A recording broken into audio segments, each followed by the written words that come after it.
Welcome to Straight Talk About Carbon, a content partnership with Agoro Carbon Alliance on Brownfield.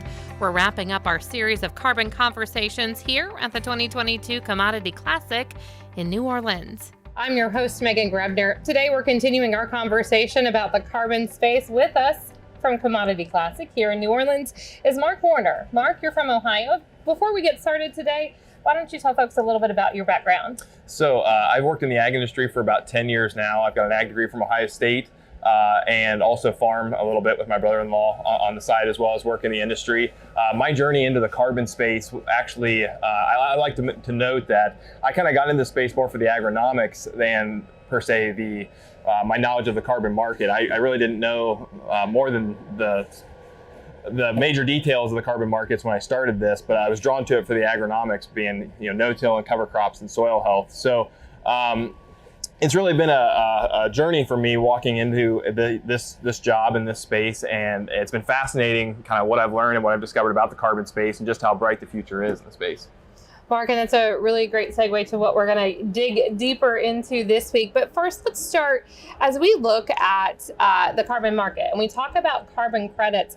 Let's talk about their value moving forward. What are some things that we need to think about and we need to talk about as we think about the future of carbon credits in the carbon space? So I personally think that the future of this is what is honestly the most exciting for myself when I think about why is this market here? What is it now, and what is it becoming? And as I kind of took that journey that I just described of learning about the carbon markets, why they're here and what they're going to become, my mind has really been open, and I really see it every day.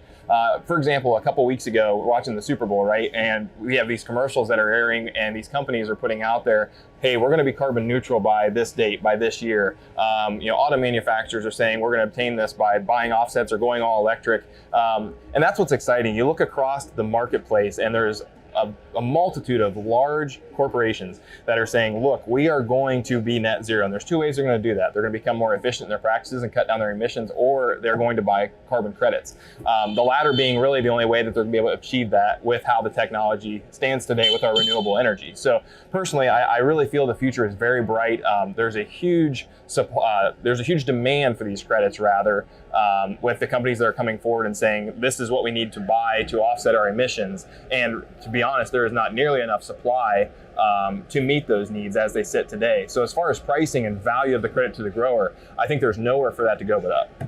All right, as we talk about this, I don't think we can talk about buying carbon credits or looking at offsetting carbons without talking about agriculture, because it's really an exciting space for agriculture, and there's really a lot of opportunity there. As we talk about that, what role does precision agriculture play in that space moving forward? So I think it's going to be a crucial role of precision ag for us to be able to better understand actual soil carbon response. And as we have more soil testing, and more examples of how carbon is sequestered and stored through precision ag and through mapping and software, we will be able to better predict on other acres what those yields of carbon may be to growers. So precision ag, that's one aspect in that it's going to contribute. I mean, mapping fields, a lot of this data analysis that farmers are already collecting is what we're going to be using to validate customers and programs, but also to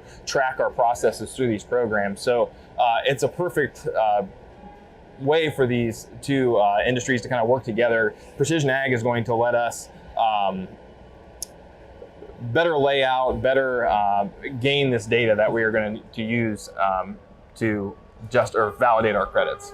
And we're going to talk a little bit about that as well. When we talk about validating credits and we talk about ensuring quality control, does precision agriculture have to be part of that conversation as well? I believe so. I think the true in-cab tools and precision agriculture that's used on the farm is the most accurate way to really gain the data that we are going to need to give the best estimates and analysis of this carbon sequestration. So the two are going to be synonymous in each other moving forward. When we look at this conversation, it can't just be about like finding information on the internet. I feel like you're going to go down a rabbit hole, and farmers could end up in a place where they don't get the answer they need. When they're talking about putting together a contract or they're working on in the carbon space, how does that relationship with your advisor, your trusted advisor, the person you're working with, come into play with making this successful for farmers? I think it's extremely important, just because this industry it's so new, it's so fresh, and there's a lot of unknowns. But we at Agoro have built a team of individuals that are out on the farm or on the ground level and working with those farmers firsthand. And that's where we differentiate from a lot of the other suppliers in the industry at this time. So, we're committed to having a team that's going to work directly with growers to help them answer these questions and explain how this works. That's really, I guess, what's been fascinating to me as we've navigated through this, or how I've navigated through this journey, is it started to make sense to me, but there's so many questions and so much unknowns, I guess, as far as the industry. And like you said, you get on the internet, you start searching, and you get a million different answers. So I feel like that's where we can differentiate with Agoro, in that our team is well-versed, well-educated. We're up on this space, and we're there for the growers to lean on for facts. Mark, talk to me a little bit about, as we have these conversations with farmers, we're hearing more and more about carbon space. We know there's a farm bill coming. We know that climate will likely be part of those conversations.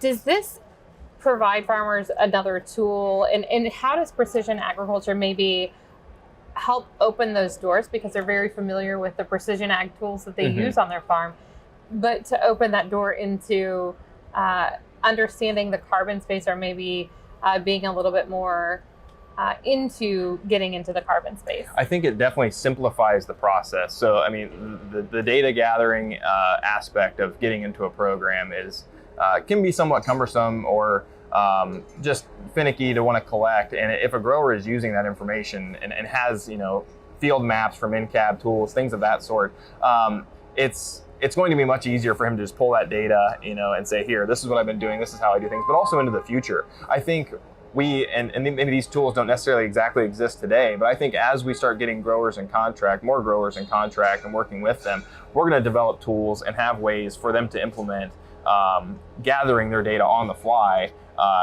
as they're doing their other day-to-day activities on the farm. So that's what I think is exciting about this. I think we'll find many ways to mesh in what we're doing with the grower, where being in a carbon program isn't cumbersome or inconvenient. I think a lot of the aspects, the ways to qualify may be a very small change in practice that we can justify as going to sequester carbon. And once we get that practice change, I think we can then integrate through a lot of their digital ag tools to make the process just much more streamlined and easy on them.